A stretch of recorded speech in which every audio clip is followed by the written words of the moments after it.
Bihar news పేపర్లో తెలంగాణ సర్కార్ ప్రకటనలపై అసెంబ్లీలో డైలాగు వార్ జరిగింది. బీసీ బిల్లు అమలు చేయకుండానే చేసినట్టు ప్రకటన ఇచ్చారని ఆరోపించారు కేటీఆర్ కు కౌంటర్ ఇచ్చారు ప్రభుత్వ విప్ ఆది శ్రీనివాస్.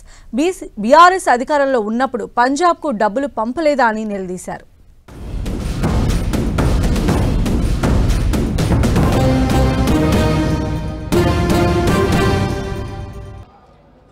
బీహార్లో కొన్ని పత్రికల్లో వచ్చిన ప్రకటనలు చూసిన అధ్యక్ష, తెలంగాణలో బీసీ రిజర్వేషన్లు అమలైపోయినాయని చెప్పి బీహార్లో ప్రకటనలు ఇచ్చారు. ఇదెక్కడ చూద్దాం అధ్యక్ష? అసలు ఇక్కడ రిజర్వేషన్ల గురించి ఇక్కడ చర్చ జరుగుతుంది. బీహార్లోనేమో ఎన్నికల ప్రకటనలు ముఖ్యమంత్రి గారు అట్లాగే డిప్యూటీ సీఎం గారు ఫోటో పెట్టి బీహార్లో మరి ఇక్కడి డబ్బంతా తెలంగాణ ప్రజల డబ్బు తీసుకుపోయి బీహార్లో పెడితే ఏమొస్తుందో మాకైతే తెలియదు అధ్యక్ష. మరి తీసుకుపోయి ప్రకటనలు అక్కడ ఇస్తా ఉన్నారు. మరి ఇక్కడ రిజర్వేషన్లు పాసే కాలేదు, పాస్ అయిపోయినట్టుగా మరి అక్కడ చెప్తా ఉంటే మాకు ఆశ్చర్యంగా ఉంది అధ్యక్ష. అట్లాగే అధ్యక్ష ఇంకో విషయం, న్యాయ సమీక్షకు నిలబడని జీవోలతో ఎట్లా బీసీల జీవితాలు మారుస్తారో చెప్పాలి అధ్యక్ష, ప్రభుత్వమే చెప్పాలి.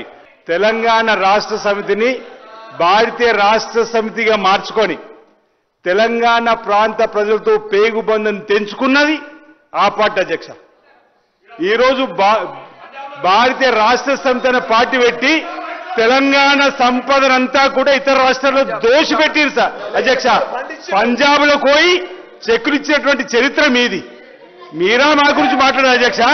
మహారాష్ట్రలో ఒక్కొక్క మీటింగ్ కోసం 100 కోట్లు ఖర్చు పెట్టి ఒక సర్పంచ్ కూడా గెలవని పరిస్థితి ఆ రోజు బీఆర్ఎస్ పార్టీ అధ్యక్ష. ఈరోజు తెలంగాణ అప్పుల కుప్ప రాష్ట్రంగా మారిందంటే మీ ఆలోచన వల్ల. ఈరోజు 8 లక్షల కోట్లు అప్పులే తీసుకుపోయినటువంటి పరిస్థితి అధ్యక్ష.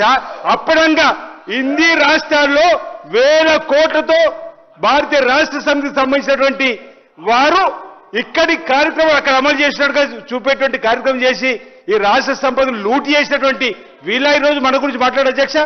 ఈరోజు మాది జాతీయ పార్టీ కాబట్టి అక్కడికి మా నాయకులు, మా ముఖ్యమంత్రి గారు, ఉప ముఖ్యమంత్రి గారు వెళ్ళి వచ్చిన సందర్భాన్ని కూడా తప్పటి విధంగా మాట్లాడితే ఎట్లా అధ్యక్ష?